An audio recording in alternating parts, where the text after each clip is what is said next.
नमस्कार, मैं हूं आलोक और आप देख रहे हैं डेली 24 भारत। सुप्रीम कोर्ट ने इस बार दिवाली के मौके पर दिल्ली एनसीआर में ग्रीन पटाखों जलाने की इजाज़त दे दी है। चीफ जस्टिस बीआर गवई और जस्टिस के विनोद चंद्रन की सुप्रीम कोर्ट बेंच ने यह फैसला सुनाया है। सुप्रीम कोर्ट के नए आदेश के मुताबिक दिल्ली एनसीआर में सुबह 6 से 7 बजे और रात 8 से 10 बजे के बीच पटाखे जलाए जा सकेंगे। सुप्रीम कोर्ट ने कहा कि पुलिस अधिकारी गश्त दल बनाएंगे जो ये सुनिश्चित करेंगे कि बाजार में केवल प्रमाणित ग्रीन पटाखे ही बिकें। अगर कोई नियम तोड़ेगा तो उसके खिलाफ तुरंत कार्रवाई की जाएगी और नोटिस जारी किया जाएगा। इसके साथ ही कोर्ट ने यह भी स्पष्ट किया कि अमेजन और फ्लिपकार्ट जैसी ई-कॉमर्स वेबसाइटों पर पटाखों की ऑनलाइन बिक्री पूरी तरीके से प्रतिबंधित रहेगी। अदालत ने कहा कि उसने इस फैसले और मसले पर सॉलिसिटर जनरल और न्याय मित्र के दिए सुझावों के साथ साथ उद्योग जगत की चिंताओं पर भी विचार किया है।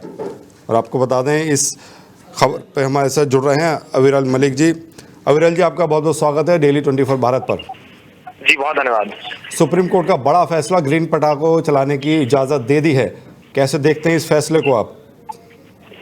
जी निश्चित रूप से स्वागत योग्य कदम है और उसके साथ साथ जहाँ तक विषय एक तरीके से पटाखों का विषय है तो मैं समझता हूँ कि अगर इसकी विस्तृत रूप से बात कर ली जाए तो ये बिल्कुल स्पष्ट है कि सबको पूर्ण रूप से अधिकार है अपने त्योहारों को स्पष्ट रूप से मनाने का और किसी प्रकार से किसी त्योहार के ऊपर पाबंदी नहीं लगनी चाहिए। भारतीय संविधान कॉन्स्टिट्यूशन ऑफ इंडिया पूर्ण रूप से स्वतंत्रता हमें प्रदान करता है। प्रत्येक हिंदू को, प्रत्येक सनातनी को स्वतंत्रता प्रदान करता है कि वो अपने त्योहार को, अपने कल्चर को अपने तरीके से सेलिब्रेट कर सके, मना सके और हमें पूरा अधिकार है कि हम पटाखे जलाएं और उसके साथ साथ जो भी रीति रिवाज है उनका पूर्ण रूप से पालन करें और जुडिशरी का पूर्ण रूप से सम्मान है।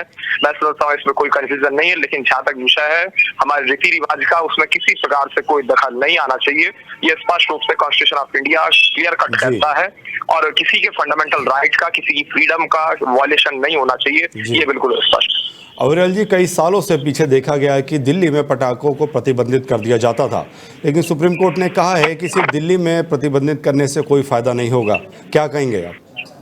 नहीं, वो कोई फायदा नहीं होगा, ये फैक्ट है और उसके साथ साथ प्रतिबंधित इसलिए किया जाता था क्योंकि हिंदू विरोधी सरकार, सनातन विरोधी सरकार दिल्ली प्रदेश के भीतर बैठी हुई थी। अरविंद केजरीवाल जी के नेतृत्व वाली, बाद में आतिशी मालिना जी के नेतृत्व वाली उस सरकार थी आम आदमी पार्टी की और मैं समझता हूँ कि जनता ने उसे हराने का काम किया, मुंहतोड़ जवाब देने का काम किया, वोट की चोट करते हुए सत्ता से बेदखल करने का काम किया और सत्ता से बेदखल तो ऐसा किया कि अरविंद केजरीवाल एमएलए नहीं बन सके, नई दिल्ली विधानसभा क्षेत्र वो हार गए, वो विधायक नहीं बन सके। मैं समझता हूँ सबने देखा। अविरल जी, बहुत बहुत धन्यवाद हमसे जुड़ने के लिए, तमाम जानकारी साझा करने के लिए। तो आपको बता दें, बेंच ने कहा कि पारंपरिक पटाखों की तस्करी एक गंभीर समस्या बन चुकी है। ये पटाखे ग्रीन लेबल के नाम पर बाजार में पहुंच जाते हैं जिससे पर्यावरण को अधिक नुकसान होता है। सीजेआई बीआर गवई की बेंच ने अपने आदेश में कहा कि पारंपरिक पटाखों की अक्सर तस्करी की जाती है और ये ज़्यादा हानिकारक होते हैं। राष्ट्रीय आपदा प्रतिक्रिया बल के सहयोग से पिछले 6 वर्षों में ग्रीन पटाखों ने प्रदूषण में उल्लेखनीय कमी की है। और आपको बता दें, सुप्रीम कोर्ट का बड़ा फैसला, ग्रीन पटाखे चलाने की अनुमति दे दी है। दमोह में 19 अक्टूबर से लापता 23 वर्षीय शुभम विश्वकर्मा का शव 4 दिन बाद जिला अस्पताल केशव गृह में मिला है। जैसे ही परिजनों को ये जानकारी हुई, सुबह परिवार और सैकड़ों ग्रामीण अस्पताल पहुंचे और चौराहे पर जाम लगा दिया। गुस्साए परिजन व महिलाओं ने पुलिस के अधिकारियों पर चप्पलें फेंकी। परिजनों ने पुलिस और अस्पताल प्रशासन की लापरवाही के साथ ही मृतक के दोस्तों पर हत्या का आरोप लगाया। पिता हल के भाई विश्वकर्मा ने बताया कि शुभम बाइक सर्विस के लिए गया था। दोपहर में दोस्त ने फोन कर बताया कि दोनों ने शराब पी ली और शुभम बेहोश है। पिता पहुंचे तो बेटा गायब था। 4 दिन तक खोजबीन के बाद सोमवार को एसपी से शिकायत की और शाम को पता चला कि बेटा शव गृह में पड़ा है। सीएसपी पांडे ने बताया कि जानकारी मिलने पर गुम इंसान का मामला दर्ज किया गया और जांच जारी थी। शव की पुष्टि शुभम के रूप में हुई। अस्पताल के डॉक्टर ने पुलिस को सूचना नहीं दी जिससे देरी हुई। ग्राम रोण के मोनू विश्वकर्मा और शुभम विश्वकर्मा जो 9 तारीख की सुबह बाइक रिपेयरिंग कराने निकलता है घर से, बाइक की सर्विसिंग करवाने लगभग वो सुबह 10 बजे के समथिंग निकलता है और 1 बजे उसके साथ में कोई विवाद होता है। 1:30 बजे समथिंग वो फोन करता है कि हमारे साथ कोई घटना घटित होने वाली है, हमें पुलिस प्रशासन की आवश्यकता है, पुलिस मदद की आवश्यकता है। लेकिन 1:30 बजने के बाद उसका फ़ोन लगातार बंद आता है। जब उसका फोन बंद आ रहा है, परिजन इसके परेशान हुए, शाम तक परेशान हुए, पूरे रिश्तेदारों को कॉल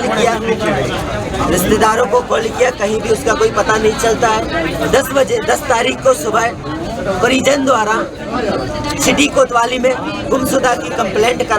छिंदवाड़ा में जहरीले कफ सिरप से बच्चों की मौतों का सिलसिला थम नहीं रहा है। बुधवार सुबह चौराई क्षेत्र की एक और मासूम की नागपुर में इलाज के दौरान मौत हो गई। इस मौत के साथ ही मध्य प्रदेश में सिरप कांड से मरने वाले बच्चों का आंकड़ा अब 26 पर पहुंच गया है। वर्तमान में 2 और बच्चे नागपुर के अस्पतालों में जिंदगी और मौत के बीच जंग लड़ रहे हैं। जानकारी के अनुसार चौराई तहसील के ग्राम ककई बिलवा निवासी अंबिका विश्वकर्मा की तबीयत सितंबर की शुरुआत में बिगड़ी थी। स्थानीय स्तर पर इलाज से जब कोई सुधार नहीं हुआ तो परिजन उसे 14 सितंबर को नागपुर ले गए। वहां डॉक्टरों ने जांच में किडनी फेल होने की पुष्टि की थी। करीब 1 महीने तक चले इलाज के बाद बुधवार सुबह अंबिका ने दम तोड़ दिया। मध्य प्रदेश की पूर्व मुख्यमंत्री और भाजपा नेत्री उमा भारती बुधवार को मां शारदा देवी धाम मैहर पहुंची। उन्होंने विधि विधान से मां शारदा के दरबार में पूजा अर्चना कर देश और प्रदेश की खुशहाली की कामना की। दर्शन के बाद उमा भारती बड़ा अखाड़ा और गोला मठ मंदिर भी गई, जहां उन्होंने भगवान शिव और गणेश जी के दर्शन किए। मंदिर परिसर में पुजारियों और श्रद्धालुओं के साल श्रीफल भेंट कर उनका गर्मजोशी से स्वागत किया। उमा भारती ने मां शारदा के चरणों में नमन करते हुए कहा कि मेहर की मां शारदा केवल मध्य प्रदेश की नहीं बल्कि पूरे देश की आस्था का केंद्र है। उन्होंने देश में एकता, शांति और जन कल्याण की प्रार्थना करते हुए कहा कि मां शारदा का आशीर्वाद सदा ही सब पर बना रहे। मीडिया से बातचीत में उमा भारती ने कहा कि गैर हिंदुओं के प्रवेश पर प्रतिबंध केवल जगन्नाथपुरी मंदिर में लागू है, लेकिन हमें हिंदुओं की उदारता और बल का इस्लामीकरण नहीं होने देना चाहिए। उन्होंने कहा कि हिंदू धर्म दुनिया की सबसे श्रेष्ठ विचारधारा वाला धर्म है। इसकी सहजता और उदारता को कोई कमजोरी समझने की भूल ना करे। में कुछ जिस प्रकार अन्य तीर्थों में अदर धर्म का आना प्रतिबंधित है, तो क्या कुछ मैहर में भी निर्देश दिशा जारी किया जा सकता है क्या? एक जगन्नाथपुरी के अलावा अन्य स्थानों का मुझे पता नहीं है। जगन्नाथपुरी का इतिहास ऐसा है जिसके कारण ये वर्जना हुई है। अन्यथा हमारे देश उदारवादी विचार धर्म को लेकर के माना जाता है और मैं चाहती हूँ कि ये उदारता और हमारा बल ये दोनों साथ बने रहें, क्योंकि हमें हिंदू धर्म का इस्लामीकरण नहीं करना है। पन्ना जिले के देवेंद्र नगर थाना अंतर्गत 15 अक्टूबर की दोपहर 2 बजे के तकरीबन राष्ट्रीय राजमार्ग 39 में पन्ना रोड में शरीफ ढाबा के पास नगर परिषद देवेंद्र नगर के अध्यक्ष शिवांगी गुप्ता के पति ललित गुप्ता पूर्व भाजपा मंडल अध्यक्ष पर गोली मारकर जानलेवा हमला कर दिया गया। गोली मारकर हमलावर फरार हो गया। हमलावर की उम्र 18 वर्ष बताई जा रही है। प्राप्त जानकारी के अनुसार अध्यक्ष पति ललित गुप्ता पन्ना रोड स्थित मकान पर किसी कार्य हेतु गए हुए थे, तभी घात लगाए 2 पहिया वाहन में सवार युवक ने सामने से आकर 2 राउंड पिस्टल से फायर करके फरार हो गया। वहीं घायल ने हमलावर से जबरदस्त संघर्ष किया और उसकी पिस्टल को छुड़ा लिया। घायल के कनपट्टी पर वह हाथ में गोली लगी। आनन फानन में स्थानीय लोगों द्वारा सामुदायिक स्वास्थ्य केंद्र देवेंद्र नगर में भर्ती कराया गया, जहां पर चिकित्सकों के द्वारा प्राथमिक उपचार किया गया, लेकिन गोलियों के छर्रे ना निकलने के कारण घायल को सतना रेफर कर दिया गया। सतना के बिरला हॉस्पिटल में इलाज अभी भी जारी है। उत्तर प्रदेश की हाईटेक और ISO सर्टिफाइड कमिश्नरी नोएडा जिले प्रदेश की शो विंडो कहा जाता है, अब अपराधियों के निशाने पर है। बीती रात सेक्टर 24 थाना क्षेत्र के अंतर्गत सेक्टर 12 स्थित एक प्राचीन शिव मंदिर में अज्ञात चोरों ने धावा बोलते हुए लाखों रुपए मूल्य के चांदी के आभूषण और अन्य पूजा सामग्री पर हाथ साफ कर दिया। मंदिर के पुजारी की शिकायत के अनुसार चोर रात्रि के अंधेरे में मंदिर की दीवार फांदकर भीतर घुसे और मुख्य गर्भगृह में रखे भगवान शिव पार्वती की प्रतिमाओं पर चढ़े चांदी के मुकुट, हार, नाग व अन्य बहुमूल्य आभूषण चुरा ले गए। इतना ही नहीं, मंदिर परिसर में रखे दान पात्र से भी नकदी उड़ाई गई। ये घटना ऐसे समय में सामने आई है जब सेक्टर 24 थाने में नए थाना प्रभारी की नियुक्ति हाल ही में की गई है। इस चोरी को स्थानीय लोग थाना प्रभारी के स्वागत में अपराधियों का तोहफा बता रहे हैं।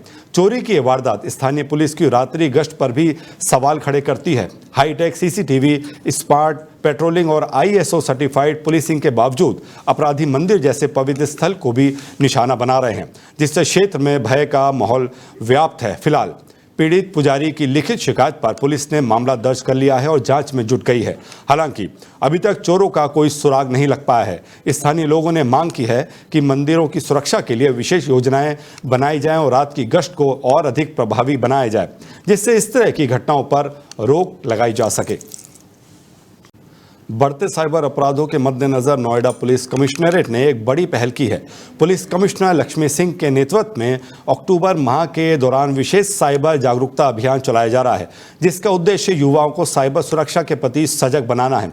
इस अभियान के तहत नोएडा के विभिन्न स्कूलों और कॉलेजों में पुलिस अधिकारियों की टीम पहुंच रही है, जहां छात्रों को ऑनलाइन सुरक्षित रहने के तरीके बताए जा रहे हैं। विद्यार्थियों को यह भी समझाया जा रहा है कि किस तरह अनजान कॉल, फर्जी लिंक और सोशल मीडिया पर साइबर फ्रॉड करने वाले अपराधियों से बचा जा सकता है। सीपी लक्ष्मी सिंह ने कहा कि युवाओं को जागरूक कर हम साइबर अपराध के खिलाफ एक मजबूत सामाजिक ढांचा खड़ा कर सकते हैं। हमारी कोशिश है कि छात्र तकनीक के सही इस्तेमाल के साथ साथ उसके खतरे को भी समझें। नोएडा पुलिस की यह पहल न सिर्फ एक सकारात्मक प्रयास है, बल्कि पूरे कमिश्नरेट में डिजिटल सुरक्षा को लेकर एक नई सोच की शुरुआत भी है। आगामी त्योहारों के मद्देनजर नोएडा पुलिस कमिश्नरेट ने जनपद में कानून व्यवस्था बनाए रखने के लिए सुरक्षा व्यवस्था कड़ी कर दी है। कमिश्नरेट के तीनों जोनों नोएडा, सेंट्रल नोएडा और ग्रेटर नोएडा में लगातार फुट पेट्रोलिंग की जा रही है, ताकि किसी भी तरह की अप्रिय घटना को समय रहते रोका जा सके। त्योहारों के दौरान बाजारों, मेट्रो स्टेशनों, मॉल्स और भीड़भाड़ वाले क्षेत्रों में पुलिस न केवल लगातार निगरानी रख रही है, बल्कि स्थानीय नागरिकों और दुकानदारों से संवाद भी स्थापित कर रही है। पुलिस अधिकारियों द्वारा लोगों से अपील की जा रही है कि वे सतर्क रहें और किसी भी संदिग्ध गतिविधि की सूचना तुरंत पुलिस को दें। फेस 1 थाना क्षेत्र में हुई विशेष फुट पेट्रोलिंग में डीसीपी, एडीसीपी, एसीपी और एसएचओ समेत भारी पुलिस बल ने भाग लिया। पुलिस अधिकारियों ने बाजार में भ्रमण कर दुकानदारों से बातचीत की और त्योहारों के दौरान सतर्कता बरतने के निर्देश दिए।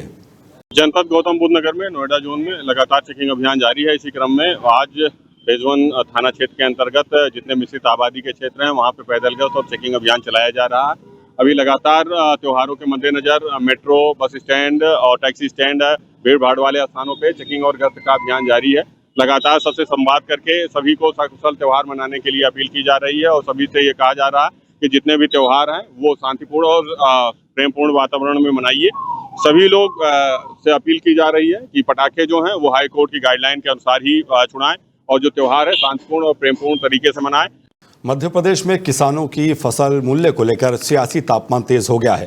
कांग्रेस प्रदेश अध्यक्ष जीतू पटवारी व मीडिया विभाग अध्यक्ष मुकेश नायक पर टीटी नगर पुलिस ने बिना अनुमति धरना प्रदर्शन के आरोप में एफआईआर दर्ज कर ली है। यह कार्रवाई केंद्रीय कृषि मंत्री शिवराज सिंह चौहान के बंगले पर हुए प्रदर्शन के खिलाफ हुई, जहां पटवारी किसानों व कार्यकर्ताओं के साथ धान व सोयाबीन की बोरी लेकर पहुंचे थे। घटना बुधवार दोपहर की है, जब पटवारी ने भावांतर योजना की विफलता व किसानों को उचित समर्थन मूल्य न मिलने के मुद्दे पर प्रदर्शन किया। उन्होंने कंधे पर बोरी लाद कर पैदल मार्च निकाला, जिसमें रास्ते भर पुलिस बैरिकेड से टकराव हुआ। पटवारी ने कहा, शिवराज जी किसानों के मसीहा बनते हैं, लेकिन फसल का असली दाम कब मिलेगा? भावांतर से किसान लुट रहा है। बंगले पर पहुंचते ही नारेबाजी हुई तो शिवराज चौहान खुद बाहर आए और प्रतिनिधि मंडल को अंदर ले गए। पटवारी ने सीधे सवाल किए कि यूरोपीय संघ जैसे देशों में चलने वाली पीडीपी सिस्टम को मध्य प्रदेश में क्यों गड़बड़ तरीके से लागू किया गया। 6,000 रुपए के सोयाबीन के दाम देंगे, मोदी गारंटी थी। सोयाबीन के 6,000 रुपए दाम नहीं दे रहे, अब सोयाबीन का भावांतर दे रहे हैं। हम शिवराज जी जब मुख्यमंत्री थे तब योजना ये वादे थे, मोदी गारंटियां थी। शिवराज जी हमें भावांतर नहीं चाहिए, भाव चाहिए। आप लगातार 2017 में जो भावांतर योजना थी जब आप मुख्यमंत्री थे, 1 रुपया भी किसानों को 17 के भावांतर का नहीं मिला। उसके बाद न बीमा मिला, न सर्वे हुआ, न मुआवजा मिला। आज 8 किसानों ने आत्महत्या की है। आज एक खंडवा में की, दूसरा खंडवा में की, 2 महिदपुर में की, एक तराना में की और 2 किसानों ने और उज्जैन में जहां मुख्यमंत्री का जिला है वहां आत्महत्या की। ये आज के अखबारों की सुर्खियां हैं, ये किसानों की आत्महत्या की सुर्खियां हैं। ये मैं आग्रह करना चाहता हूं मुख्यमंत्री जी से, शिवराज जी से और मोदी जी से कि किसान को भाव चाहिए, भावांतर नहीं चाहिए। मध्य प्रदेश के इंदौर के नंदलालपुरा में किन्नर ने दो कथित मीडिया कर्मियों पर दुष्कर्म, मारपीट और जान से मारने की धमकी देने का गंभीर आरोप लगाया है। वहीं इस विवाद के कुछ घंटे बाद करीब 30 किन्नरों ने जहरीला पदार्थ भी पी लिया, जिससे पूरे शहर में हड़कंप मच गया। फिलहाल सभी प्रभावितों का इलाज अस्पताल में जारी है। पंडरीनाथ थाना पुलिस के मुताबिक शिकायत करने वाली किन्नर ने बताया कि 24 मई को उनके डेरे के गुरु के खिलाफ एक एफआईआर दर्ज की गई थी, जिसके बाद 12 जून को आरोपी पंकज जैन अपने साथी अक्षय के साथ उसके डेरे पर पहुंचा।